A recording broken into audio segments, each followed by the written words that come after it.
आका करीम सल्लल्लाहु अलैहि वसल्लम आपने हजरत अली उल मुर्तजा शेर खुदा रज़ी अल्लाहु अन्हु आपके बारे में फरमाया था, मन कुन्तु मौलाहु फहाजा अलीयुन मौलाहु, फरमाया जिसका मैं मौला हूं उसके अली मौला हैं। यहां लफ्ज़े मौला बमाना महबूब है, इसका माना यह है जिसका मैं महबूब हूं उसका अली भी महबूब है।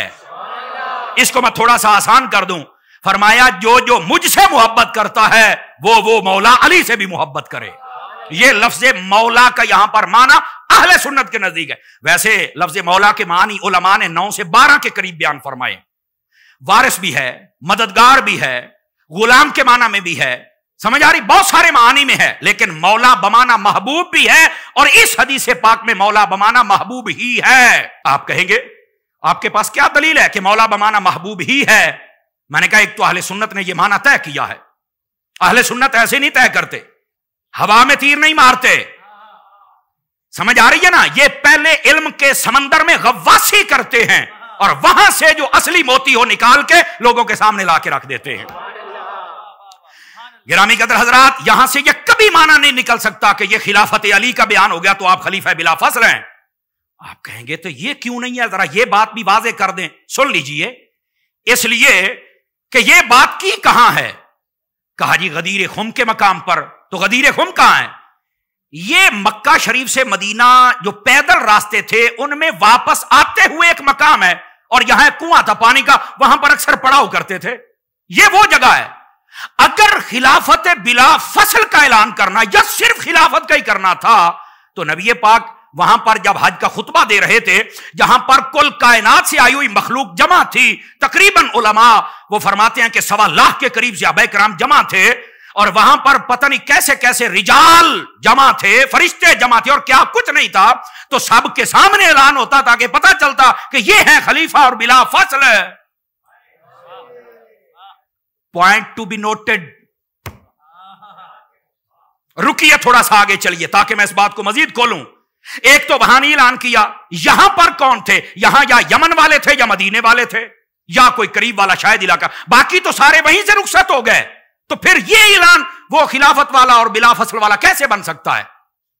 हवा में तीर नहीं मारने चाहिए। और दूसरी बात सुनिए, मौला अली शेर खुदा रज़ी अल्लाहु अन्हु, आपने सारी जिंदगी कोई आपका खुतबा उठा के दिखाएं मोतबर और मुस्तनद, जिसकी को सनद भी हो, ऐसे नहीं ना कि आवाज आ जाए, अब आवाजें भी बहुत किस्म की आती हैं, तो ऐसा ना हो, असल बात हो, तो उसमें यह साबित कर दिया जाए मौला अली ने कभी यह दावा किया कि मैं खलीफा बिला फजल हूं, तो कहा नहीं। तो मैंने कहा फिर आपको ज्यादा इल्म है या मौला अली को इल्म है? यह दूसरी बात। और तीसरी बात, इस पर हम ये जितना भी ये माहौल है ना, इसको जरा एक डब्बे में बंद करके जरा ऊपर ज़रबे हैदरी लगाए ना, ताकि हर शय बंद हो जाए।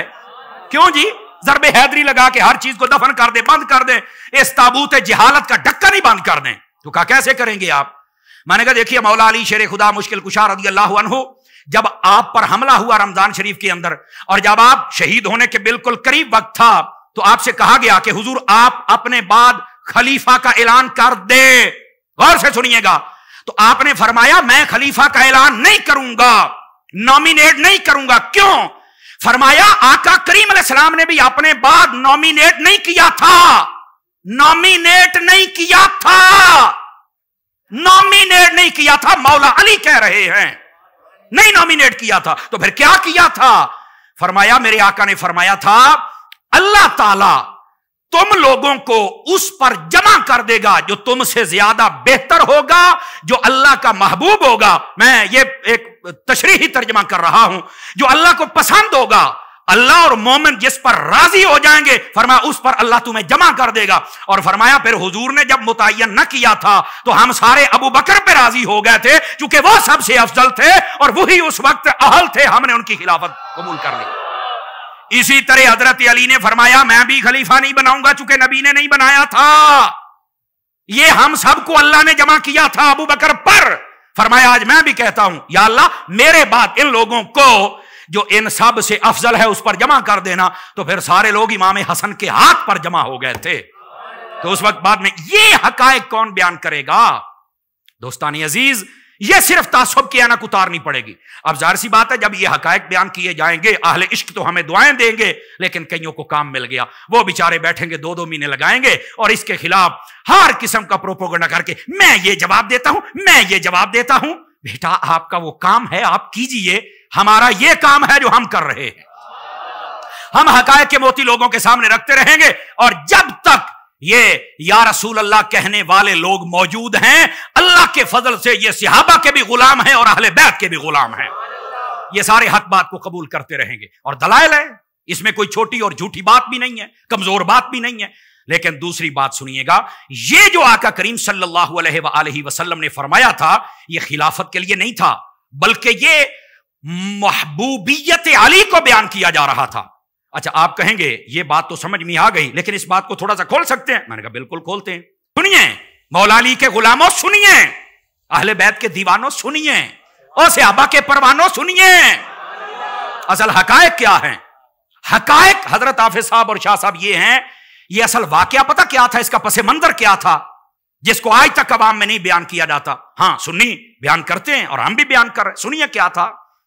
जब आका करीम अलैहिस्सलाम यहां गदीर खुम के मकाम पे तशरीफ लाए ना, तो यहां से यमन वालों ने अपने शहर को जाना था और मदीने वालों ने अपना।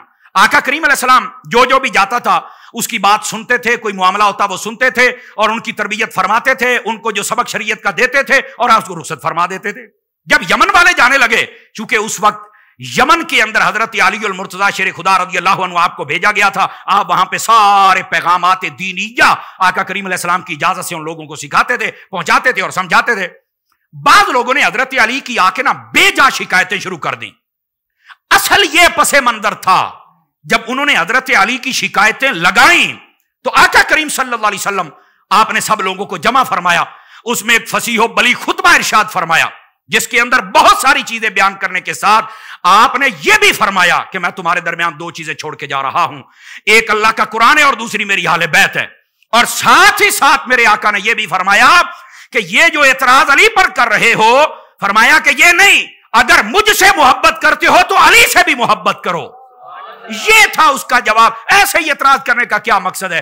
अब नबी को पता था, जिसको छोटे होते हुए जैसे चोग खिला के एक बच्चे को पाला जाता है, जिस अली को मैंने पाला है, भला वो शरीयत के खिलाफ कदम उठाएगा?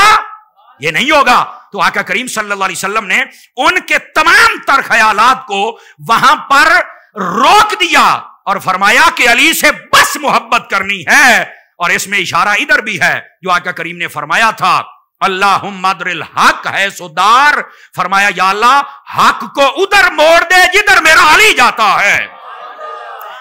हाँ, जिधर अली है उधर हक है। तो फरमाया जब हक है ही अली के साथ तो तुम इतराज क्यों करते हो? मुझसे मोहब्बत और अली पर इतराज, मुझसे मोहब्बत करो तो फिर अली से भी मोहब्बत करो। ये मसला था जो आका करीम बता रहे थे, और इसको देख लो रंग क्या दे दिया गया। अब बात समझ आई आप सभी हजरात को? दोस्ताने गिरामी, अगर ये समझ आ गई तो मैं जरा एक और बात भी आपकी खिदमत में अर्ज करना चाहता हूं। तो आप कहेंगे बताइए भाई, ताकि बात समझ आ जाए। वो बात ये है, जब ये बात बताई गई, सदके जाऊं सहाबा किराम पर, बल्कि जिन राहों से वो गुजरे उड़ने वाली धूल पर मेरी नस्लें कुर्बान। अहले बैत जहां से गुजरे, वहां से जो हवाएं गुजरी उन पर मेरी नस्लें कुर्बान, मेरे मां बाप कुर्बान। वो अजीम हस्तियां हजरत अली अल मुर्तजा शेर खुदा रज़ी अल्लाहु अन्हु, जब आपको ये बताया गया तो हजरत सैयदना फारूक आजम रज़ी अल्लाहु अन्हु आप आए, और बाज अहले तहकीक ने लिखा है फकीर ने अपनी आंखों से पढ़ा है। फरमाया साथ में अबू बकर सिद्दीक रज़ी अल्लाहु अन्हु आप भी थे। आके फरमाने लगे, अली बड़े खुश नसीब हो आप कि आप मुस्तफा के भी महबूब हो, हर ईमान वाले के भी महबूब हो। समझ आ रही है? ये आके सहाबा किराम ने बाकायदा ये हजरत अली अल मुर्तजा को बताया और फरमाया आप तो हर ईमान वाले के महबूब हो गए।